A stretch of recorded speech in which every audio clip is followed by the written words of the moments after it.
Whatever you're up against, whatever you're going through, this is only a test. All of us this morning are either coming out of a test, headed towards a test, or we're being tested right now. But the good news is it's only a test. The progress is in the process. And if you don't do it, he can't bless it. You got to throw everything.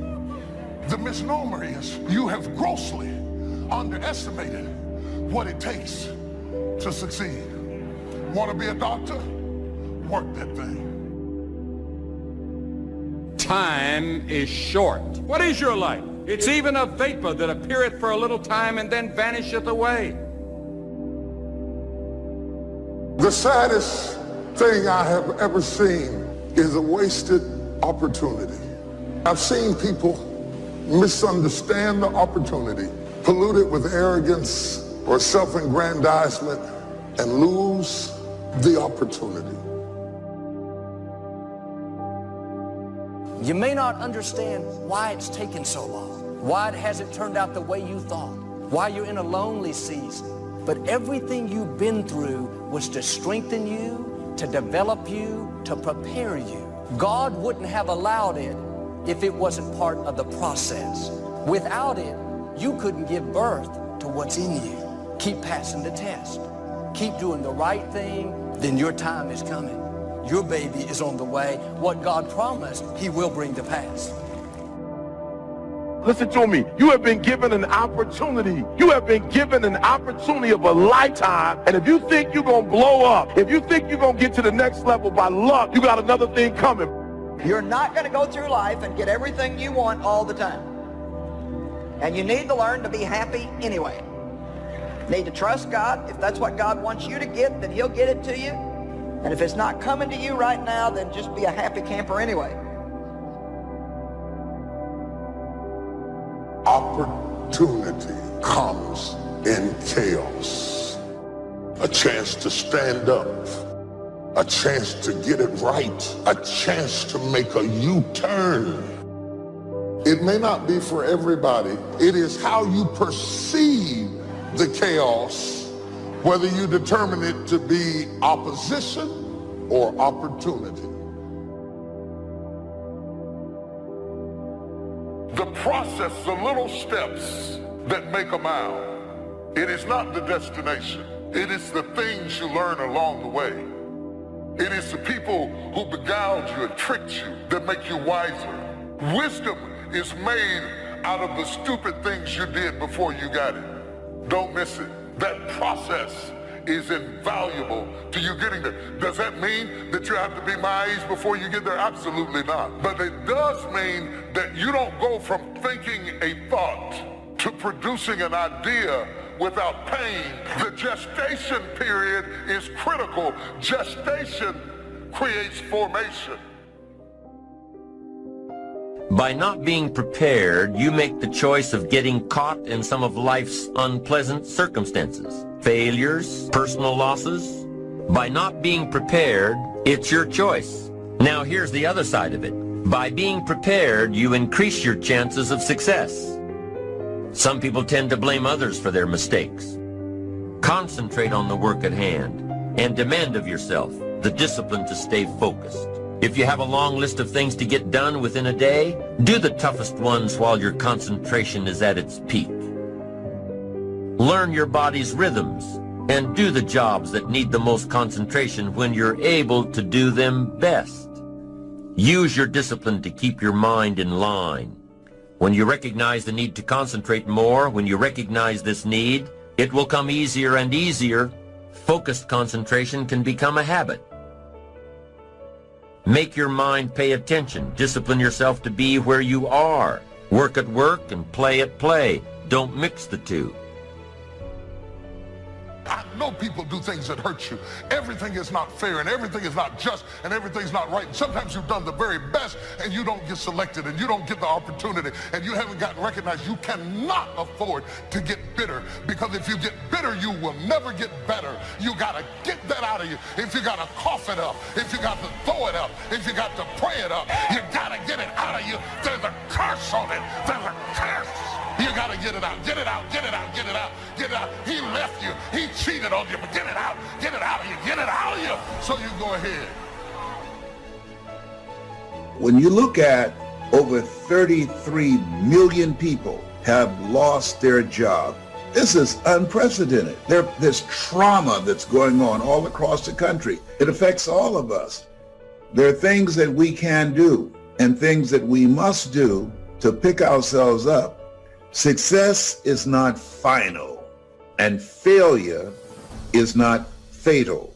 We all have the challenge to search deep within ourselves to find our inner hunger, which is our power. That's the character test. It's like, what do you do with messages of error? And that's a tricky issue. Okay, so here's a solution to that. Here's what not to do. I am a bad person. I got to see myself. I'm a bad person. I might as well just go jump off the bridge. It's like, no, that's not good, because what that means is that every time you try to learn something, you're going to make a mistake, because what do you know? So you're going to make mistakes. And if the rule is every time you make a mistake, you're going to go jump off the bridge, then that's not a useful problem-solving strategy. And so when you make a mistake, you don't get to beat yourself to death with a club. It's a bad strategy, and you'll have your internal tyrant in there who's perfectly happy about doing that. That's the overactive superego that Freud talked about. Maybe it came to you via a parent who was too authoritarian, or a grandparent, or maybe it's just you because you're disagreeable and neurotic or hyper-conscientious. You'll take yourself apart. Then the question is, well, what does that mean? Well, maybe you're not looking at the world right. Maybe your goals are wrong. Maybe you're not acting properly. If you take yourself and you put yourself in a new environment, new genes turn on in your nervous system. They encode for new proteins. You're full of biological potential that won't be realized unless you move yourself around in the world into different challenging circumstances, and that'll turn on different circuits. It's that by exposing yourself to different environments, you put different physiological demands on yourself all the way down to the genetic level, and that manifests new elements of you. Because you take yourself out of your dopey little village, and that's just the little bounded you that everyone knows and that isn't very expanded, and then you go somewhere dark and dangerous, and while you do that, you have adventures, and they toughen you and pull more out of you, partly because you're becoming informed. Now, my approach to my better future very early on in my career was to just go through the day with my fingers crossed. I sure hope things will change for the better. Then here's what I found out. They're not going to change. When you change, when you get better, it'll get better. Don't put it on someone else. Hope that someone else will change it for you. Take responsibility for yourself. You can't change the circumstances or the seasons or the wind. You can change whether or not you go for the skills, multiply your value by 2, 3, 5, 10. That you've got charge of. That you have control of. You don't have control of the constellations.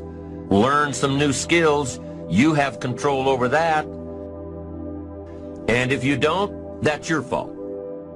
You've got to take personal responsibility. You've got to be self-reliant. Nobody else can change your life, alter your ambitions, pave a golden road for you. It's up to you. Be responsible for yourself. Learn to reap the harvest without complaint. Take full responsibility for everything you do. Be responsible to yourself. It's your crop. And so if your life isn't everything it could be, you could ask yourself, well, what would happen if you just stopped wasting the opportunities that are in front of you? You'd be, who knows how much more efficient? 10 times more efficient. If people stopped really trying just to make things worse, we have no idea how much better they would get just because of that. So there's this weird dynamic that's part of the existential system of ideas between human vulnerability, both of which are major causes of suffering, and the failure of individuals to adopt the responsibility that they know they should adopt. People have a conscience. It's this feeling or voice you have in your head just before you do something that you know is stupid, telling you that probably you shouldn't do that stupid thing, but you go ahead and do it anyways, and then, of course, exactly what the conscience told you was going to happen inevitably happens, so that you feel even stupider about it than you would if it happened by accident. I knew this was going to happen, and I went and did it anyways. And the funny thing, too, is that that conscience operates within people, and we really don't understand what the hell that is.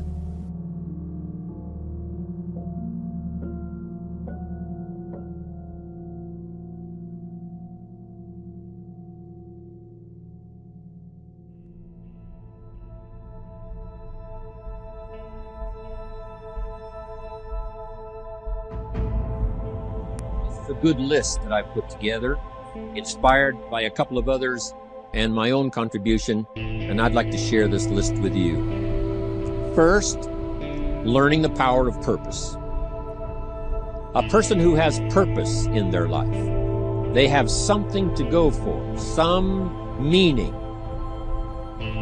One writer described it, for some people it becomes a magnificent obsession.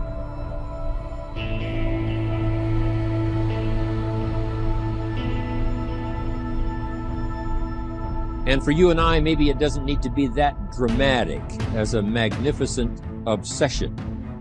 But it has to be something that does something to us, something that pulls us, especially into the future. You know, there are many influences on us. One is the influence of the past. Some people are always pulled back by the past. Some people are always pulled aside by the distractions. But here's what's powerful. If you have a list of high purpose in your life, it pulls you toward the future. And the more powerful the purpose is, the stronger it pulls. And here's the other great advantage if you have purpose for the future. It pulls you through all kinds of challenges and all kinds of difficulties. If you don't have these strong purposes for the future, it's easy to get swallowed by a bad day. It's easy to be almost annihilated by a poor month. And it's easy sometimes to almost disappear beneath the waves of a year that goes backwards if you don't have something to pull you beyond that year. So if you want something to pull you through all kinds of challenges, all kinds of difficulties, and things that come at you, you got to have something on out there, beyond today, beyond next week, beyond next month, beyond this year, that pulls you into the future. And the clearer it is, the stronger it pulls. The more dynamic it is, the more it affects your life, your spirit, your heart, your soul. It also creates imagination. It gets your mind working on how to achieve that purpose. And if your mind will work, and if your heart works, and if your spirit works, and if you have good input, like good ideas, I'm telling you, there isn't anything you can't accomplish. So that's one of the great powers that'll make a variable of you, and that is purpose. Here's the next one, self-confidence. Where does self-confidence come from? And this is the best advice I can give you on that. Not neglecting, first of all, the small daily disciplines.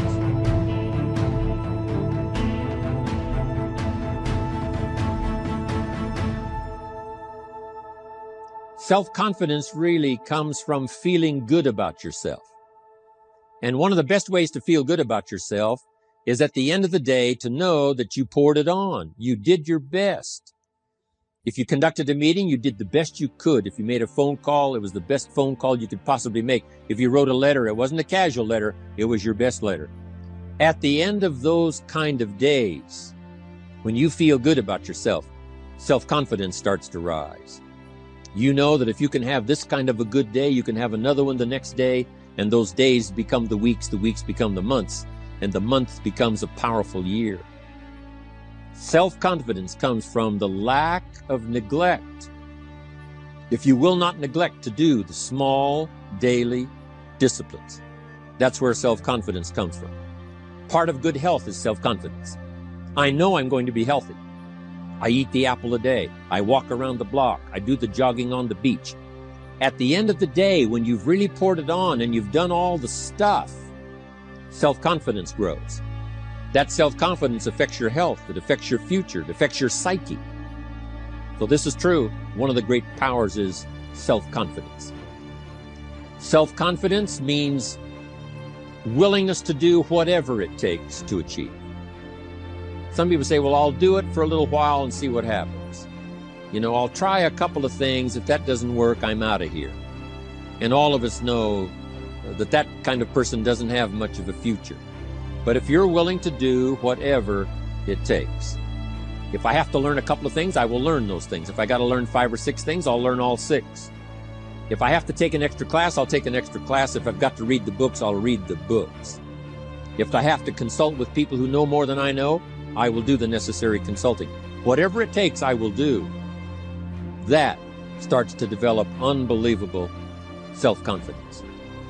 Self-confidence also comes from the ability to rise above your circumstances, to rise above what happens, the petty little things, the discouraging things that would sink everyone else's ship except yours, that would cause someone else to quit early in the day, but you keep going.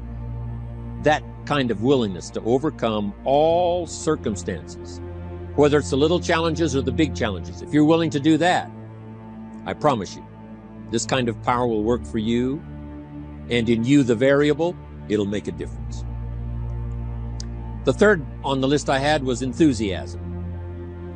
And here's what I wrote about enthusiasm. Enthusiasm that's powerful is mostly enthusiasm that is enthusiasm inside, 90%, 10% outside. We all know what the enthusiasm is like when somebody lets us see their enthusiasm, which is like the 90%, and only 10% of it is inside. But the enthusiasm that really affects people is not just being loud, but the enthusiasm that runs deep, the enthusiasm that comes from deep inside, created by self-confidence, created by purpose, created by genuine willingness to help other people. That kind of enthusiasm, knowing that you're going to get the job done, knowing you're going to affect people, knowing you're going to have testimonials flowing in from all kinds of directions. That kind of enthusiasm. A lot of it is quiet. A lot of it is unheard. And the 10% that's heard, it rings a bell. People call it genuine enthusiasm because they know that what you say in the outward display of your enthusiasm is only a small tip of the iceberg of the enthusiasm you feel inside that really motivates you to do the best job you can. Why is it that most people don't pursue their dreams or don't do better than what they're doing if they're capable of doing it? I think that many of us don't go the next step because we don't know what to do yet. And I say that the reason that we don't even explore the possibility of what to do is because subconsciously we don't believe that it can happen for us, and we don't believe that we deserve it. How much time do you spend working on you? How much time do you spend every day working on your dream? In the last 90 days, how many books have you read?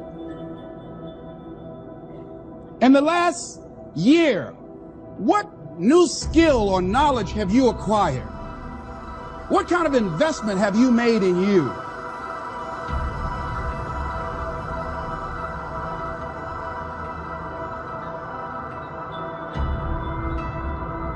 So I'm saying that as you begin to look at where you want to go, if you want to make it today, and things are changing so fast, you have to literally run to stand still.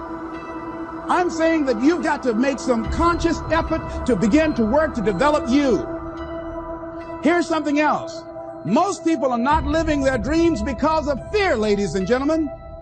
I was in Columbus, Ohio yesterday speaking for a particular Ohio department. Young lady named Karen who greeted me, who organized the event. Very talented, very skillful. And she was talking about she wanted to become involved in the consulting business. I said, why aren't you doing it? I said, you have the abilities. I said, you're not here because they like you. You're here because you're doing the job. You're making things happen. And she came up with all kinds of ideas, but finally she said, I guess I can't see myself doing it. I guess I'm afraid. Fear, limited vision, and lack of self-esteem is what keep most people doing things they don't want to do.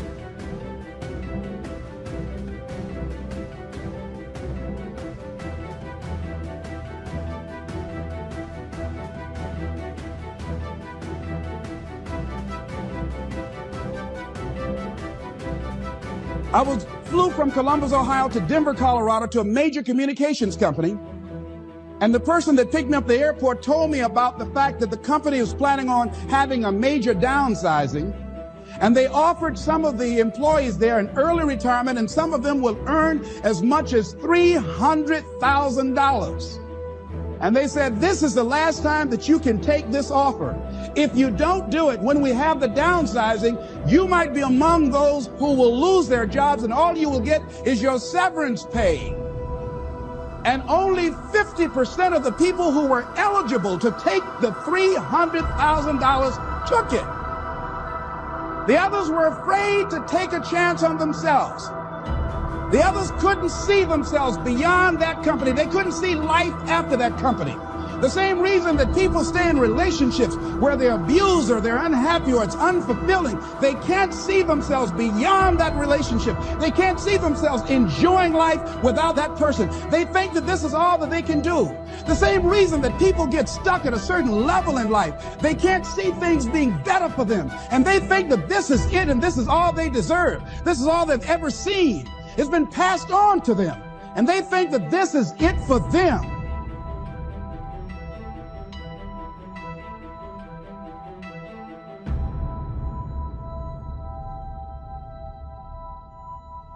Oh, no.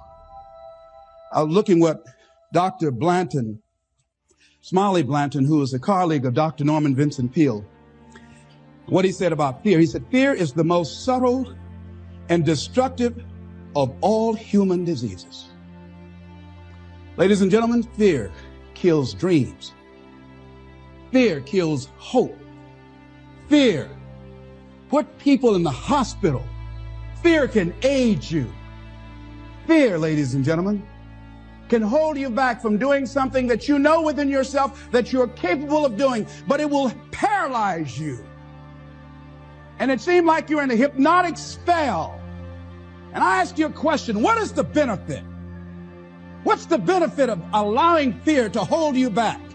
What's the benefit of giving up on yourself, of not stepping out on life and taking life on? What is the benefit for you? What's the plus in that? It's one of the things I had to ask myself. So I didn't want to make any mistakes. I wanted everybody to like me. I wanted to be perfect the first time I did something. It's not going to happen. You're going to make some mistakes. You're going to hurt some folks' feelings. You're going to create some enemies whenever you decide that you want to begin to take life on. You've got to ask yourself, how long am I going to allow this to hold me back? I like what Zig Ziglar says. He said, fear is false evidence appearing real. That is an illusion that we create in our mind. It is a state of mind that can be changed. So let's look at how we can begin to take some steps to restructure that fear, to begin to expand our visions of ourselves, to begin to increase our self-esteem. Webster said that self-esteem means competence and satisfaction in oneself. Look at your life right now. Whatever you've done up to this point in time, your life is working. Whatever you have produced, it came out of you as a result of the kind of person that you have become. It's a result of your choices. It's a result of your consciousness. Now you have to ask yourself, are you satisfied with what you have produced? Is this what you want? Would you like for things to be better than this? Do you believe that you deserve better than this? Or are you content? This is it. You don't have to do anything else. That you've already resigned yourself in life and say, well, I'm happy. I'm not starving like the people in Calcutta. Are you allowing yourself to get off the hook like that? Or do you believe somewhere in the back of your mind or in your heart that there's some other great work for you to do? There's something else that life has for you. And that's why you're here. How do we handle this fear factor? How do we increase our self-esteem? You have to begin to fortify yourself. How do we do that? I believe that you have to begin to consciously monitor your inner conversation and start talking to yourself. Start building yourself up. Sometimes the only good things you will hear about you are the things that you say to you. Young lady that was in the audience this afternoon said to me, I told myself yesterday for the first time, I'm proud of me. And she said, I felt good about that. So I'm saying learn to be your own booster. Start building yourself up. Start encouraging yourself. Start saying, I can do this. I can make this happen. When I started thinking about becoming a speaker, I said, yes, I can do this. I can make this happen. When I start trying to convince myself I can be a businessman after flopping and failing and losing thousands of dollars and feeling stupid and dumb and having people take advantage of me because of what I didn't know. I had to talk to myself because people were saying to me that I was dumb. And somewhere in the back of my mind, I was saying, you're right. Look at what I've done. I had to say, no, Les. Hey, come on, man. Get yourself together. You can handle this. You just haven't figured it out yet. It's all right. This is your training period. This is the tuition you have to pay for what you don't know. You can do this. Other people have done it. It doesn't take an Einstein. Get you some people that can teach you some stuff that you don't know. Get you some people that have done it successfully and learn from them. Take some seminars, workshops, read some books on how to manage a business. Change the way you see yourself and begin to tend to the personal details. Understand that nobody's going to take care of your business better than you. And when I start changing that kind of mindset of beating myself up because of my mistakes and start looking at the possibility of my doing better, of my making the adjustment that would enable me to do what I want to do successfully, things begin to change. And I'm saying, stop beating up on yourself. You do it. I know you do it. I've done it. It's a natural inclination for us to put ourselves down. See, we are born negative, I think, in a negative consciousness because we live in a negative world. See, you don't have to teach children to lie. They'll lie automatically. Did you wet in your pants? No, I did not. Well, what is that? I don't know. You don't have to encourage kids to misbehave. They will do it by themselves. You don't have to encourage them to do the wrong thing. They will do it automatically. You have to correct their behavior. So I'm saying that we have to work through the challenges of life in learning how to begin to work to fortify ourselves. Begin to guard your mind against negative programming, like turn off the television. Don't watch the news. Don't watch it.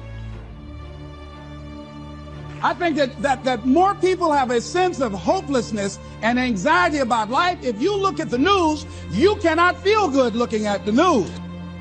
You'll be scared to death. You're scared to go to sleep. I mean, it turns your power down. You've got to be conscious of that. Don't pick up the newspaper and read it. No. Just try this. Just experiment with yourself. Now, if your job depends upon you knowing certain things, let somebody tell you just about those things. But start filtering the stuff you allow to come in your mind. You know that song you used to say, don't let nobody bring you no bad news. I tell my staff, look here, don't tell me any bad news while I'm on the road. Let me handle it tomorrow. I don't like anybody to tell me any bad news at night before I go to sleep. I can't do anything about it anyhow.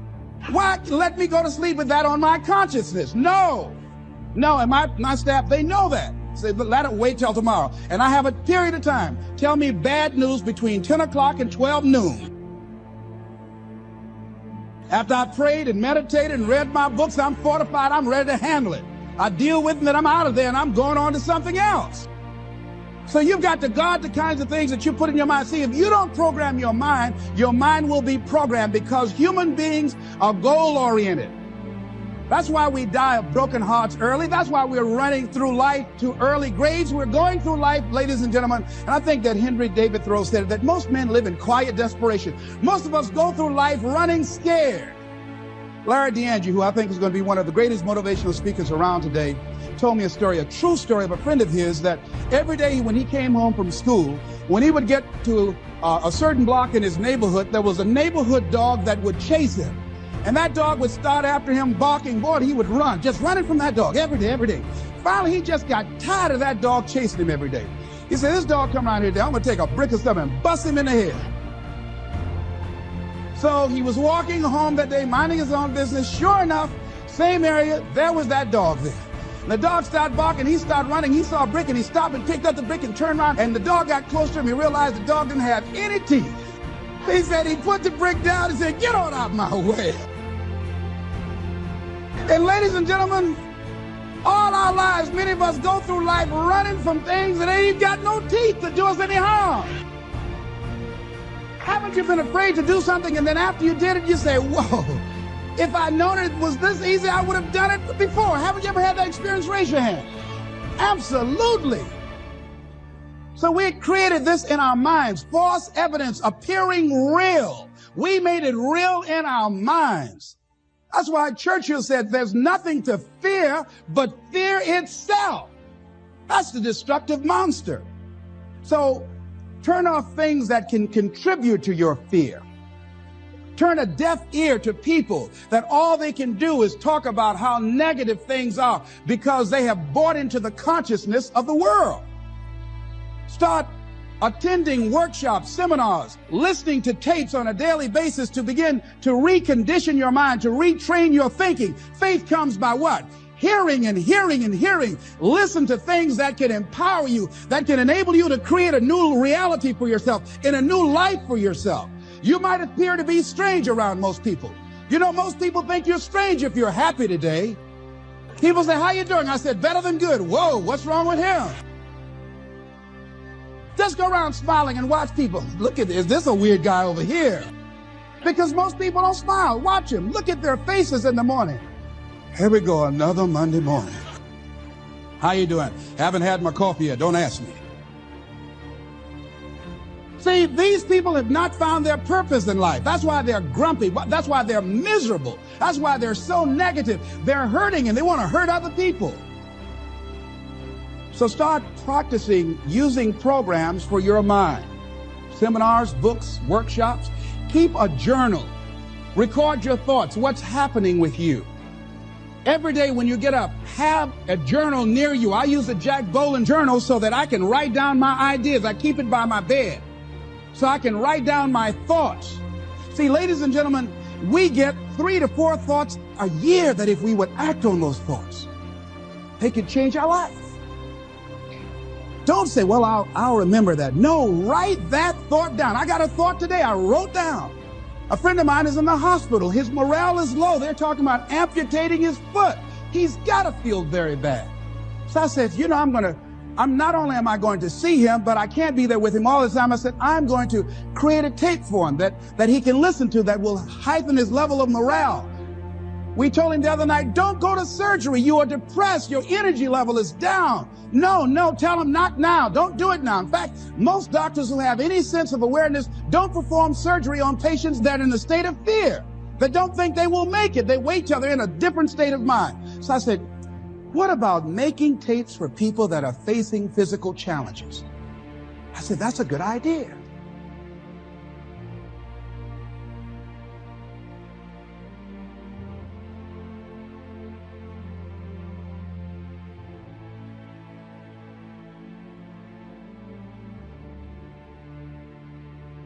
Credit goes to our awesome patrons who make videos like this one possible. Consider joining them to support our work.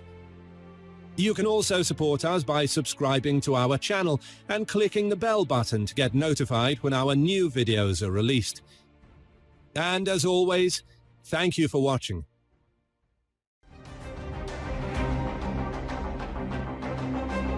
You may come to a point in your life where you're at the end of a rope and the only thing left to do is to climb up, because you only can do so much for so long. But make sure you're doing much more instead of doing less. Stop stressing about the things that you cannot control and start focusing on the things that you have control of. Take control of your life. Take control of the opportunities. Believe in yourself. And know that it is not over for you. So many people out there in this world right now will try to tell you not to be something that you feel in your heart that you want to be. Show said, here's the secret, Mr. Rohn. Learn to work harder on yourself than you do on your job. Once I got that, it turned my life around. Learn to work harder on yourself than you do on your job. He said, if you work hard on your job, you'll make a living. If you work hard on yourself, you can make a fortune. If you would have known me at age 25, you would have said, Jim Rohn's a hard worker. If you'd have known me, you'd have said that. I'm the guy, I don't mind coming a little bit early, staying a little bit late, I don't mind that. You'd have said, well, Jim Rohn's a hard worker. You say, well, how come he's got pennies in his pocket and nothing in the bank and behind on his promises? Well, I was a hard worker, but I was working hard on my job, not on myself. I'm telling you, if you'll learn that simple little principle and start the process today, latest tomorrow, I'll give you tonight to think it over. There will be plenty of opportunities to get discouraged, to lose your passion, and think that it's not meant to be. But if you're going to reach your destiny, you have to have a made-up mind. If you give up after the first time, or the 5th time, or the 30th time, what that really means is you didn't want it bad enough. There should be something you're believing for that you are relentless. You are not moved by how impossible it looks. You're not discouraged by how long it's taking. You don't give up because people told you no. Your attitude is, if I have to believe my whole life, I am not going to stop believing. I am not going to take no for an answer. I'm not going to settle for mediocrity. I'm going to keep pursuing what put in my heart. And ask ourselves, what do I really want? What do I really want? And write it down. Writing causes thinking. Thinking creates an image. And you get these images going, you're building a vision in your mind. It's the visionaries that changed the world. Think of that. You think like a kid who came from poverty. You think like a kid whose mama had him at 17 years old. That's how you think. You're not wired to be who you've been called to be. What you need to think is not how you see the world, but what you need to see is how the world sees you. And the world doesn't see you as a 10,000 kid. The world sees you as much bigger. And when you can see yourself as the world sees you and not how you see yourself, that's when you're going to go to another level. Let me tell you something. You got it. When you walk out of here, the way you see yourself is the problem. It's always a result of a commitment to excellence, intelligent planning, and focused effort. You're not going to be the best. You're not going to catch the best if you're not intentional and deliberate. And there are those of you in your space, and whatever you're trying to do, you don't even represent the best in your space, and you're still not giving 120. You're trying to catch the guy, you're trying to catch the female, that's the best. And you're waking up and giving me 70%. You're giving me 80%, but yet you have these dreams that you're going to be the best. How? You're going to fall into areas that you cannot understand. And maybe it's not in the position for you to understand at that moment. When you start to feel that you are in a position that you don't love your life, then shame on you. Because your life is a beautiful thing. And no one deserves to ruin it. No one deserves to control it. No one deserves to steal your joy. Your life is your life, and you have the right to live it the best way you can. You must discipline yourself and take full control and responsibility for the outcome or whatever it is that you are seeking at this moment. Work on yourself. Make yourself more valuable to the marketplace. I'm telling you, you can so dynamically change your income. And economics is the least of the values that you can start earning in terms of equity if you'll start working harder on yourself than you do on your job. Work hard on develop the skills. Work hard on yourself and develop the graces. All of the stuff necessary to become more valuable to the marketplace. I'm telling you, your whole life can explode into change. Promotions, no problem. Becoming more valuable to the company, I'm telling you, no problem. Money, no problem. Economics, no problem. Future, no problem. If you just go to work on the right thing. Not get things out there to change. Don't try to change the seed. Don't change the soil. Don't change the sunshine. Don't change the rain. Don't change the mix of seasons. Let the miracle of everything that's available work for you, and start working on the inside. Work on your philosophy. Work on your attitude. Work on your personality. Work on your language. Work on the gift of communication. Work on all of your abilities. And if you'll start making those personal changes, I'm telling you, everything will change. The body has limitations. The mind does not. We focus so much on what goes on from the neck down that we forget it all starts from here. Everything starts from here. If you're not mentally ready, you're never really physically prepared. And that's where the preparation starts. What would your life be like as you look toward the future if you decided, I'm not going to allow my fears to stop me?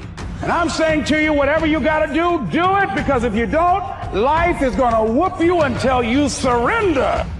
So when you're young and you make mistakes, don't let them eat you up. Because everybody that done made it, done made them. You got to fail in order to win. Hey, look, man, to understand how to hit the game-winning shot, you got to miss the game-winning shot. You know, you got to be tough, because the road to success is always under construction. It's never a clear path to success. The people who become successful are the people who have a relentless attitude. You're still watching TV. Somebody said, Eric, have you not seen in America, everybody? Have you not seen Scandal?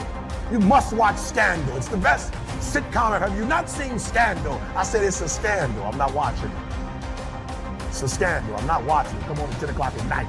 I'm in the bed. I got to wake up and make my scandal become a reality. This is Scandal. I can't watch this. So I'll go home and say, Scandal was great. But I did Scandal on my time on my way to Australia. I didn't do Scandal when I'm trying to catch Jim Rohn. I didn't do Scandal where I'm trying to learn from John Maxwell or from my friend Les Brown. I'm not watching Scandal. So you got to do me a huge favor. And I'm asking you a favor. When you leave today, I want you to look at some things that you're doing, the 30% now, or the 20%, or the 10%, and I'm going to need you to let it go.